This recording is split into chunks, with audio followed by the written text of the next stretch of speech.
Bonjour à tous et à toutes. Pour la suite du tuto sur Classic Shell, la meilleure alternative à mon sens au menu démarrer de Windows 10 pour ceux qui n'aiment pas ce dernier. Donc l'occasion de revenir sous un menu démarrer à la Windows 7. Je vous avais montré un petit peu comment très rapidement pour les débutants on pouvait arriver à une alternative fonctionnelle en 2 clics, 3 mouvements.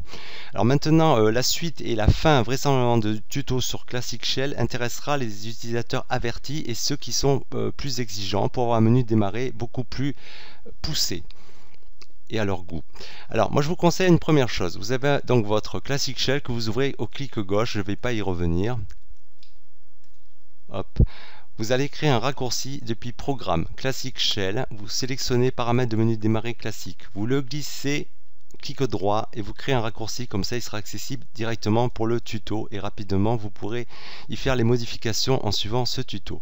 Vous l'ouvrez. Je vais vous montrer un petit peu les bases. Donc ça c'était voilà, les débutants ils jonglent avec 3 onglets basiques. J'allais dire les joueurs. Les utilisateurs avancés, eux, ils affichent tous les paramètres et là, ils ont accès à des onglets supplémentaires que l'on va voir un petit peu plus de manière détaillée, mais peut-être pas tous, parce que je vais essayer de faire pas trop long. Donc, les contrôles, on l'avait vu. Les styles, donc c'est la première fenêtre qui apparaît. Alors, vous allez faire comme moi, pour suivre bien le tuto. Classique avec 2 colonnes, vous prenez. On va sur les skins. Vous sélectionnez le skin Smoke Glass, aspect vert fumé, comme ça. Voilà. Alors ça par contre, vous voyez, c'est très moche, parce que là, ça allonge carrément la largeur de la colonne gauche. Bon, c'est pas grave. Au moins, vous savez d'où ça vient. Vous pouvez cliquer droit, le renommer, enfin propriété, et là, vous le renommez dans l'onglet général. Hop, vous mettez un titre plus court pour rétrécir la largeur. Bref, ça c'était un petit truc. Donc, vous allez décocher pas d'icône à la seconde colonne. Qu'est-ce qui va se passer? Déjà, vous avez un menu beaucoup plus attrayant avec des icônes qui agrémentent votre colonne de droite, ce qui n'était pas le cas avant de décocher. Vous voyez, déjà au moins, visuellement, c'est beaucoup plus esthétique et plus parlant. Alors, je vais vous montrer un petit exemple. Tous ces éléments colonne droite sont des éléments importants de dossier ou de paramètres et c'est ce qu'on appelle les éléments spéciaux, onglet éléments spéciaux. Vous voyez? Alors poste de travail par exemple, affiché en tant que lien, voilà ce que ça veut dire, je ne vais pas faire le détail pour le reste, vous allez comprendre avec cet exemple. Poste de travail c'est ce PC. Donc affiché en tant que lien, voilà, il se présente sous cette forme, vous ne pouvez cliquer qu'une fois sur l'icône pour ouvrir l'explorateur au niveau de ce PC, poste de travail. Si vous l'affichez comme un menu, voilà, il a une petite flèche et là il vous affiche un menu en déroulant en cascade. Et là vous avez accès comme ça à un menu cascade. Vous voyez un peu? Voilà. Donc la différence va se jouer à ce niveau, éléments spéciaux en tout cas, colonne de droite ici. Donc affiché en tant que lien ou affiché comme un menu. Voilà. Pareil pour documents récents. Alors ça, j'en parle vite fait de documents récents, parce que documents récents, par exemple, vous voyez, voilà, vous avez la petite flèche parce qu'effectivement, il est affiché par défaut. Voilà. L'option afficher comme un menu est cochée par défaut. Donc effectivement, il affiche la liste déroulante. Alors, je voulais vous en parler parce que pour les gens qui souhaitent voilà, une certaine confidentialité, mais ça ne me regarde pas, pourquoi? Vous pouvez donc décocher ici pour mettre juste afficher en tant que lien les documents récents. Donc vous n'aurez plus la petite flèche déroulante et en fait il faudra vraiment cliquer gauche pour ouvrir vraiment ce qu'il y a là-dedans. Mais ça ne me regarde pas. Voilà. Donc ça c'est fait. Ensuite, on va prendre un exemple ensemble concret, sachant que tous ces éléments de la colonne droite sont verrouillés. Vous voyez, vous ne pouvez pas les glisser avec la souris clic gauche, ce qui n'est pas le cas de la colonne de gauche où effectivement vous pouvez glisser et agencer dans l'ordre que vous voulez les uns entre les autres, etc. etc. Vous pouvez épingler directement au-dessus du séparateur. Voilà, je viens d'épingler prise en main l'application native, une des applications natives de Windows 10. Ça c'est fait. Vous cliquez droit, vous détachez, hop, elle sort. Voilà, tout ça c'est des menus épinglés. Au même titre qu'ici, ça c'est épinglé, toute cette liste. Et ça c'est juste tout ce qu'il y a de plus récent qui s'affiche au fur et à mesure et qui sera actualisé en fonction de votre utilisation de ces dossiers fichiers. Voilà, ça c'est fait. Excusez-moi, je suis obligé de parler assez rapidement, sinon ça va durer 3 heures. Donc, on va créer un exemple. de dossier dans ce menu qui paraît figé.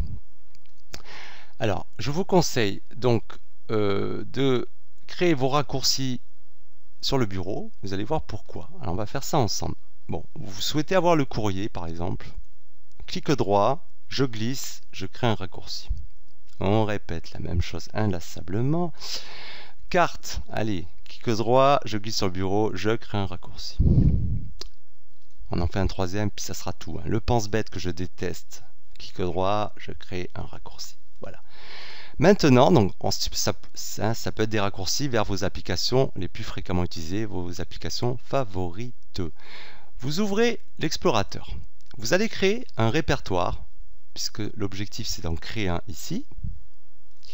Et comme c'est verrouillé, vous voyez, c'est pas évident d'y accéder. Donc, je vais créer un répertoire. Alors vous, sur l'endroit du disque dur de votre choix, je vais le créer sur ma partition sauvegarde. Nouveau dossier. Voilà l'application. On va l'appeler, pardon, app favorite. Application favorite. Voilà, d'accord? On l'ouvre.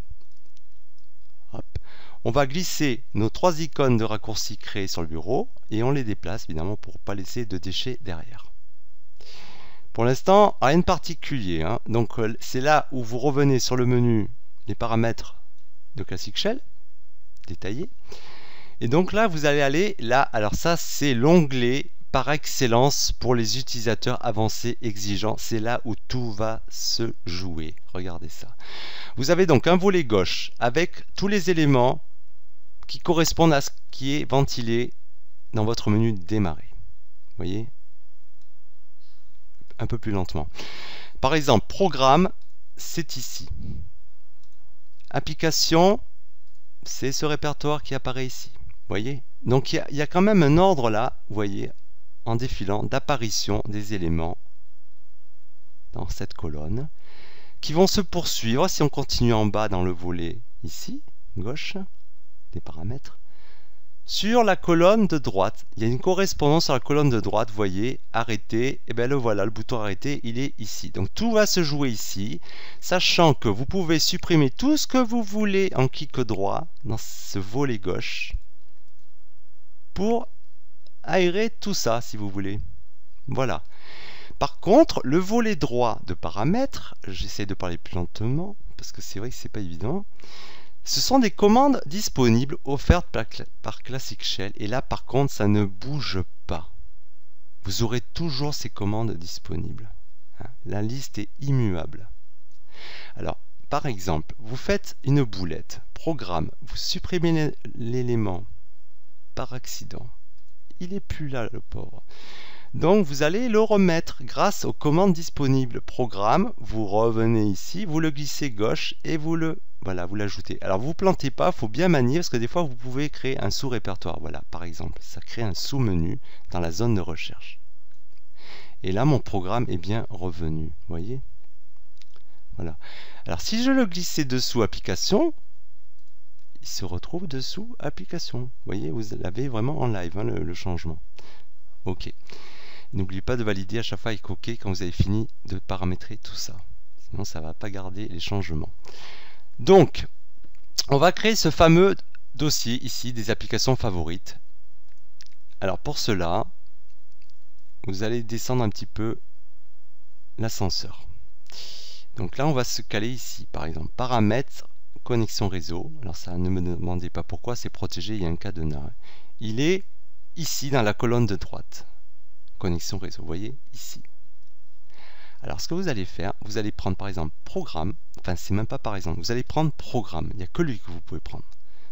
Vous allez le glisser ici, sous sécurité. Donc il est apparu ici. Vous voyez, voilà, j'ai créé l'entrée ici. Alors vous vous dites pour l'instant ça ne marche pas bien parce qu'effectivement ça reprend tous les éléments des applications que vous avez installées sur votre ordinateur qui sont déjà ici. C'est normal parce que par exemple programme, on va le prendre là. Si vous cliquez droit ou vous double-cliquez dessus, vous accédez donc au détail. En fait, ça reprend une commande qui est un preset de Classic Shell, c'est-à-dire quelque chose qui est déjà prédéterminé voyez, il y a déjà une liste configurée. Donc programme correspond vraiment aux applications installées, tout comme apps correspond aux applications natives de Windows 10 ici. Voilà. Donc ça, cette liste, pareil, elle est immuable. Vous ne pouvez pas la changer. Je vous encourage à vous y attarder, les plus curieux d'entre vous. Bon, c'est un petit peu en anglais, hein, mais enfin c'est facilement compréhensible. Printers et imprimantes, paramètres PC settings, hein, voilà. Connexion réseau, network. Ok, voilà. Search printer, rechercher imprimante, chercher les gens, etc. Recherche de personnes, pardon. Donc, vous restez quand même sur comme ça, et vous allez choisir la première proposition de la liste déroulante, apps. Alors pourquoi? Vous n'avez pas bien vu ce qui s'est passé, il faut que je le fasse au ralenti, mais je préfère que vous compreniez bien les choses. En allant sur apps, alors vous ne l'avez peut-être pas vu, je vais annuler, regardez. Je redouble-clique sur programme. Qu'est-ce qui se passe quand je pointe sur programme?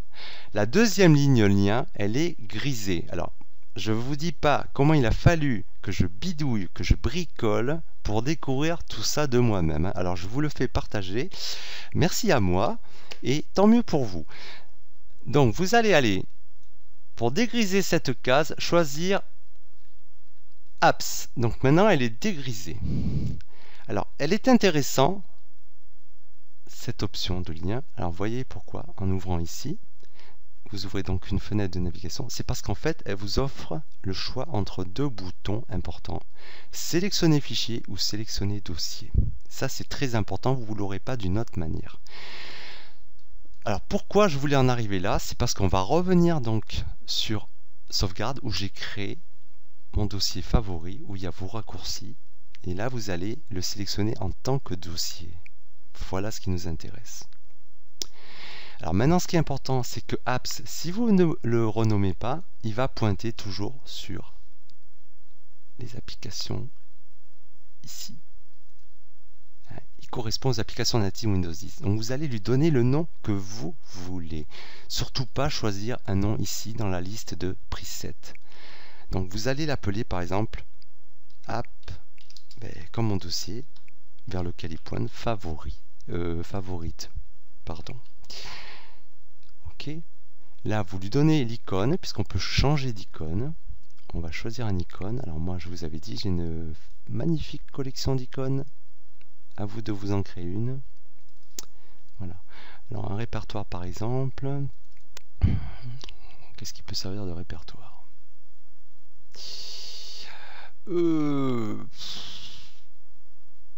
Bon, allez, ça. Voilà. Une icône bleue, dossier bleu. Voilà, le reste, vous y touchez pas trop pour l'instant. Alors si l'étiquette, c'est le nom, regardez.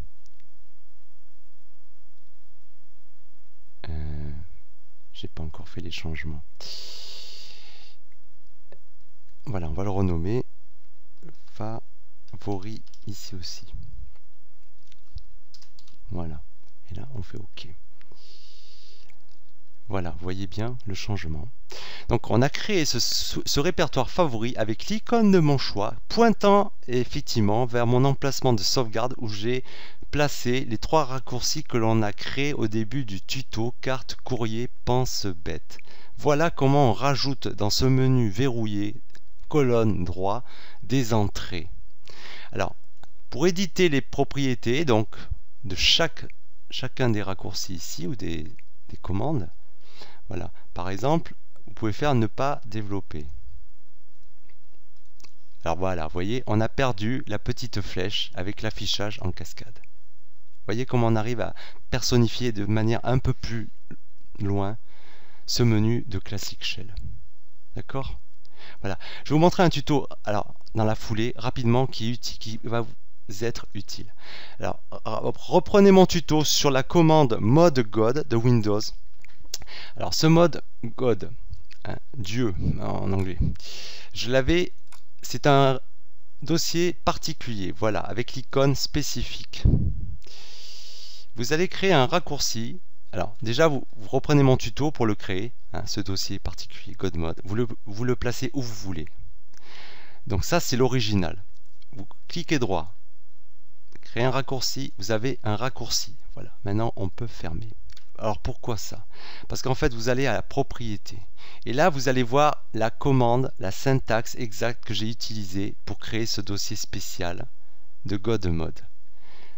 Vous allez copier tout à partir de Godmode, sauf ces deux points anti-slash Windows anti-slash. Vous copiez tout ça sous forme de chiffres et de lettres. Godmode, point, parenthèse, non, enfin, oui, c'est parenthèse. Copier. Voilà.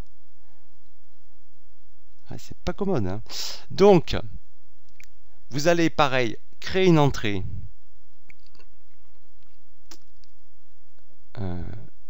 Avec programme. On va la caser comme j'avais fait tout à l'heure. Voilà. Vous allez double-cliquer dessus. La commande, eh ben, c'est celle de Godmode. Le lien, ben, il n'y en a pas. Enfin, si, pardon, j'ai fait une erreur. Vous allez choisir Apps. Voilà, on débloque la case grisée. Je vous avais dit, c'est du costaud, un truc. Hein. Vous allez dans le répertoire, vous avez mis Godmode et vous le sélectionnez comme un dossier puisque c'est un dossier spécial. Voilà. Et maintenant, voilà, vous l'appelez. Vous collez la commande, voilà. Et l'étiquette, vous l'appelez donc Godmode 2. Voilà, vous changez l'icône. Alors par défaut, elle existe ici, dans Shell 32, la bibliothèque qui s'ouvre. Voilà, j'ai l'icône parfaite pour Godmode qui est exactement la même. Je touche pas à ne pas développer, je fais OK. Je fais OK. Et si je ne me suis pas planté, voilà. Vous avez donc Godmode accessible. Voilà. En permanence. Et vous déroulez toutes les options que je vous avais parlé, ce fameux Godmode. Les options cachées du panneau de configuration. Puissance 1000. Voilà. Alors par contre, c'est mon icône qui l'a pas pris en charge. Alors effectivement, je suis revenu par erreur sur l'affichage sans les icônes colonne droite. Donc on va rectifier tout ça. C'est parce que j'avais pas validé par OK qu'on est revenu avec tous mes changements qui n'ont pas été pris en compte. Donc c'était... vous voyez, on s'y perd hein, ce truc. C'est un truc de fou quand même. Mon Dieu. Ah oui, c'était dans Skin. Voilà, pas d'icône ici. Voilà. Et donc vous voyez, j'ai bien l'icône Godmode. Voilà. D'accord? Voilà comment un petit peu peaufiner ce menu démarrer de Classic Shell en mode avancé. Alors, je vais changer par contre, je vous avais dit, on était en mode Smoke Glass en skin. Voilà le mode skin. D'accord? Voilà. Alors, pour finir ce tuto, je vais vous donner un petit truc. À vous maintenant de bidouiller, hein, sachant que je vous dis, je vais vous montrer vite fait, par contre, ça peut intéresser. Vous avez un raccourci ici. Hein, vous les créez sur le bureau. Tout simplement, vous l'apportez sur le menu démarrer. Voilà, jusqu'à ce que ça s'affiche et vous lâchez. Alors évidemment, il m'a ouvert. Ah, il m'a fait un truc de fou. Voilà, il est là maintenant. Alors faites attention hein, de ne pas le poser sur une application qui risquerait de l'ouvrir comme vous avez vu que ça s'est passé. C'était bien que ça soit sur la vidéo finalement, ça vous montre l'erreur aussi à pas faire. Hein. Voilà, par exemple Godmode, hop, je refais. On va essayer de pas trop merder. Voilà, je l'épingle ici, Godmode. Et après, vous pouvez supprimer celui-là dans la poubelle. Voilà, Godmode. D'accord? Voilà. Alors, je vais vous montrer rapidement une combine aussi. Vous pouvez placer des séparateurs. Alors, pas n'importe où et n'importe comment, parce qu'effectivement, il ne vous l'autorisera pas. Vous allez vous en apercevoir tout seul. Je vais vous montrer un petit truc. Vous allez dans Windows, Program Files. Vous créez un nouveau dossier. D'accord? Voilà. Vous allez l'appeler sépara... Je tape mal. Séparateur. Voilà. Vous l'ouvrez. Il est vide évidemment, c'est tout nouveau. Vous faites nouveau dossier.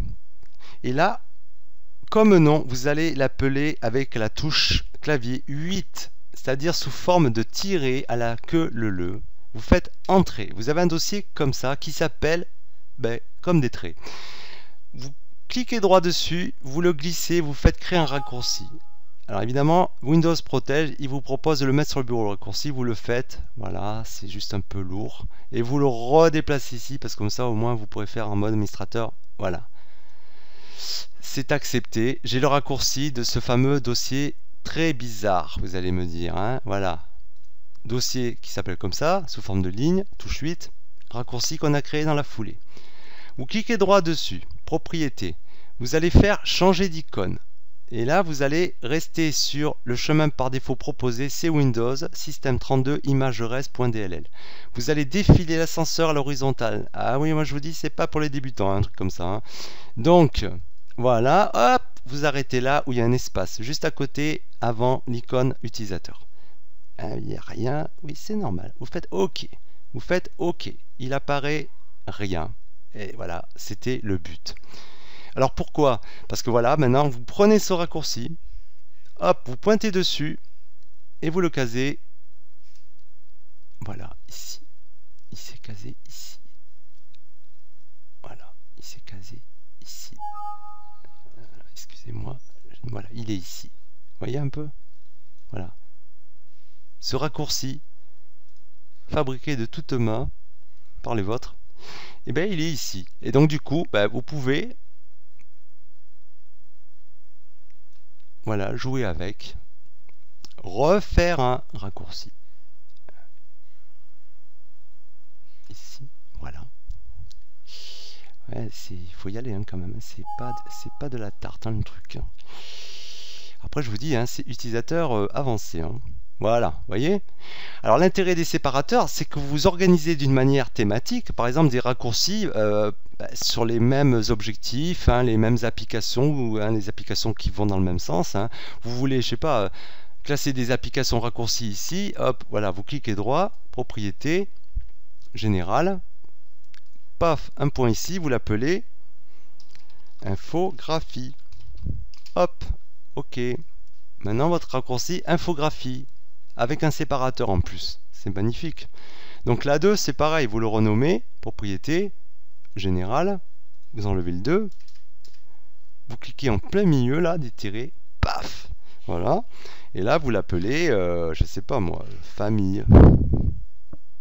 Voilà, vous avez un séparateur, famille.